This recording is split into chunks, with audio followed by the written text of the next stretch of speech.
Look at the view. Good morning, guys. So, guess what kung asa ta ko?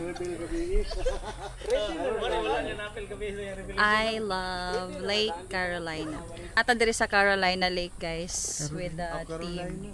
Lumipad na naman ang aming team dito sa Baganga, Davao Oriental. Mura siyang ka-color siya sa Enchanted River. Look at the view. Pero murag dili ko ka-dare og ligo diri kay hadlo kay siya. Kuan siya 50 to 60 feet ang iyahang kalaw mo, no. Pero kung magligo mo diri kailangan ninyo og floaters or katong mga salbabida or life vest.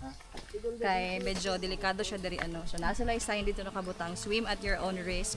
So i-try na magligo dito lang midapit sa may mabaw nga part. Na mabaw nga part dito.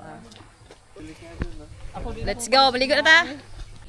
So dira guys, makita ninyo no, grabe siya kalalom. So diri nga part na siya mga bato pero dito adapit sa ubos. Try. Medyo lalom na jud kay siya. Pero na siya mga tali in case nga kanang maglangoy mo, pwede mo magunit sa tali. Then kana ilahang balsa is sige na parentahan nila 200 per hour, kasya dira mga 10 ka tao. Pero kailangan gyapon mo mag-vest. So nice kay diri no, first time na ako diri sa Lake Carolina. Diri sa Baganga, Davao Oriental. So medyo layo lang dyan siya guys. Sudlo nun. Dara.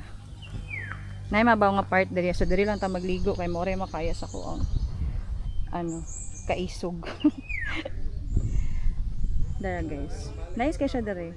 Then guys, try na nato ang ilang water. Grabe ka tugnaw jud, promise. Taranan ako mo din. Aw. Taranan. Taranan. Leo. Pwede mag sleeper guro. Ayun no. Sakit na. Matakil po ka. Sakit yung bato. Ligo na ta. Kaya marag igang na kayo dyan. Ayan. Let's ligo. Ligo tayo. Bugnaw kayong tubig guys. Pero dili na ko ka-dare dito dyan. Woo! Grabe ka tugnaw! Ana. There you go. Bugnaw ang tubig. As in, ligo na ba? Para mag-fix. Oh my God! Tugnaw. Oh, refreshing!